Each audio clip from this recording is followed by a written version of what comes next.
Oi, eu sou a Clara. Oi, eu sou a Maria Eduarda. Olá, eu sou a Tiele Kailane e o nosso projeto é sobre o desenvolvimento de um bioplástico a partir da fibra do caroço da manga. A palavra polímero vem do grego e significa ter muitas partes.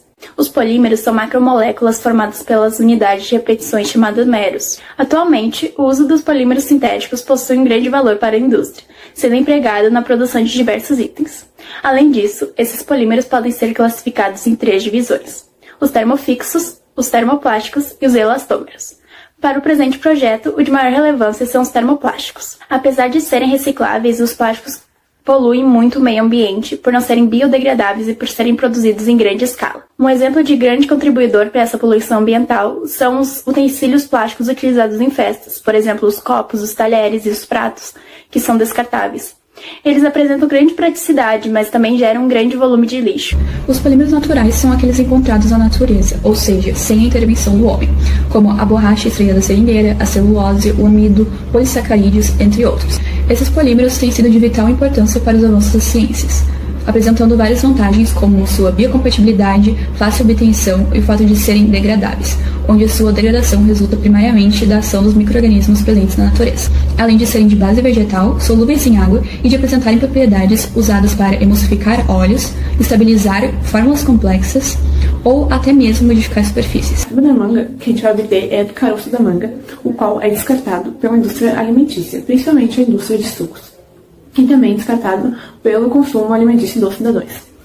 Esse caroço, ele é um material bem fibroso que recorre ao embrião da manga, que é a semente. Ele é constituído 55% de celulose, 20% de poliose e 24% de lignina, sendo a celulose a que a gente vai utilizar para produzir o nosso bioplástico. Por não serem biodegradáveis e serem um material difícil de se compactar, esses plásticos acabam gerando um grande volume de lixo que ocupam muito espaço e se espalham facilmente pelo meio ambiente. Então, os bioplásticos já estão em uso e possuem vários tipos de aplicações. Entre eles, pode-se citar na fabricação de embalagens de produtos de limpeza, higiene, cosméticos e produtos farmacêuticos. Além disso, por serem biocompatíveis e facilmente absorvidos pelo organismo humano, também pode ser empregada na área médico-farmacêutica. A manga é uma fruta que destaca-se por sua exploração comercial. O Brasil é o 7º produtor mundial de manga.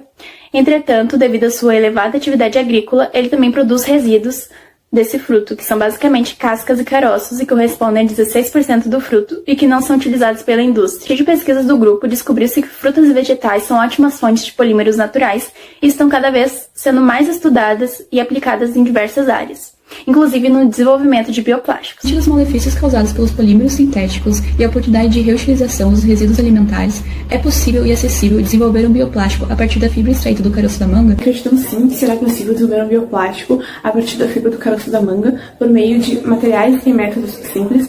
Dessa forma, então, desenvolvendo um plástico biodegradável para a reutilização de resíduos alimentares que não prejudicam o meio ambiente. O objetivo geral do presente projeto é desenvolver um bioplástico a partir da fibra do caroço da manga. Nossos objetivos específicos, então, são comparar as características físico-químicas do bioplástico desenvolvido com o plástico comum e identificar os problemas causados ao meio ambiente pelo plástico não biodegradável. Além de, então, investigar como é feita a produção do bioplástico e seus benefícios, examinar a composição dos polímeros naturais e sintéticos e examinar como é feito o descarte do caroço da manga. Falando um pouquinho sobre a nossa metodologia, nós primeiro coletamos e limpamos os caroços. Então, os deixamos secando naturalmente por cerca de 2 semanas, para que após nós possamos cortá-los em pedaços menores, para então triturá-los.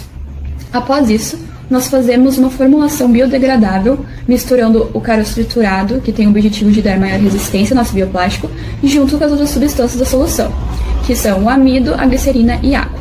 E, inclusive, nós fazemos diferentes formulações para que ao final nós possamos encontrar qual a proporção mais adequada. Com a nossa solução pronta, nós a deixamos sob aquecimento e agitação constante até aumento da sua viscosidade. Então, a depositamos em placas de Petri e deixamos em estufa até a sua solidificação, para que por último nós possamos realizar uma moldagem por casting, então a sua prensagem. Então serão feitos testes nesses bioplásticos produzidos. Todos os testes serão triplicados e nos 4 diferentes tratamentos produzidos. O primeiro teste será o de densidade, onde será pesada sua massa e dividido pelo seu volume. O de absorção de água, então, será pesada a sua massa novamente. E depois de uma semana imerso em água, vai ser pesada novamente e feita a porcentagem de absorção de água. O teste de biodegradação também será posto uma massa pesada num potinho com terra, e esse potinho será enterrado por 30 dias. E depois disso será pesada sua massa novamente para ver a porcentagem de biodegradação. Serão feitos fotos também para analisar as deformidades. O teste de resistência à temperatura também será posto em uma estufa, até com certas temperaturas, para ver até qual temperatura o bioplástico vai aguentar sem apresentar deformidades. Nossa análise de riscos, nosso trabalho não possui nenhum risco, pois só lidamos com substâncias simples e em todo o tempo em laboratório somos acompanhados por algum professor e utilizamos EPIs. Após a produção do bioplástico plano, nós resolvemos aprimorá-lo ainda mais e fazê-lo em forma de potinho. Então, pegamos uma forminha de silicone, depositamos a mistura e levamos à estufa. Moldamos também em camadas para melhor aparência. Pensamos que esse potinho poderia ter mais utilidade no nosso cotidiano, principalmente em embalagem de fast food, que são usadas uma única vez e postas fora, gerando um grande volume de lixo e se depositando muitas vezes no meio ambiente.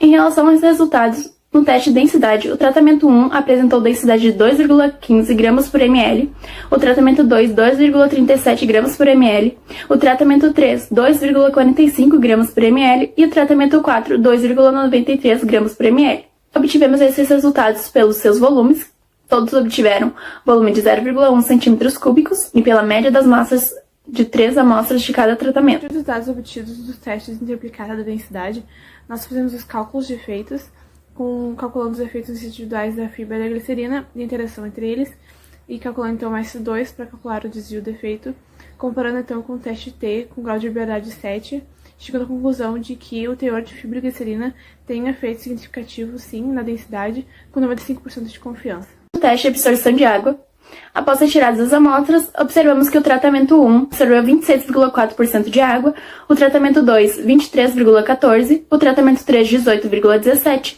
e o tratamento 4, 14,54% de água. Então, da mesma forma, com os dados obtidos do teste de absorção de água, nós fizemos o cálculo de efeitos, só que com grau de liberdade 8, e só que nesse caso se chegou à conclusão de que os parâmetros de fibra e glicerina não tiveram efeito significativo na absorção de água, com 95% de confiança. No teste de biodegradabilidade, acabamos deixando por 3 semanas e as amostras se biodegradaram nesse período, 100% todas as amostras. No teste de resistência à temperatura, elas começaram a apresentar deformações na temperatura de 180 graus e começaram a ficar quebradiças também. Geralmente serão feitos testes para definir especificamente que tipos de alimento podem ser armazenados no potinho feito também.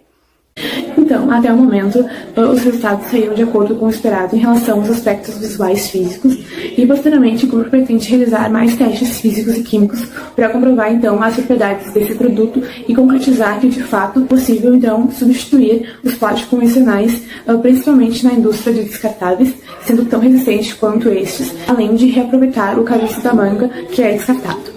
Sobre o nosso projeto é isso. Para mais informações, nós temos o Instagram do projeto, que se chama @projeto bioplástico. Esperamos que vocês tenham gostado. Muito obrigada pela atenção.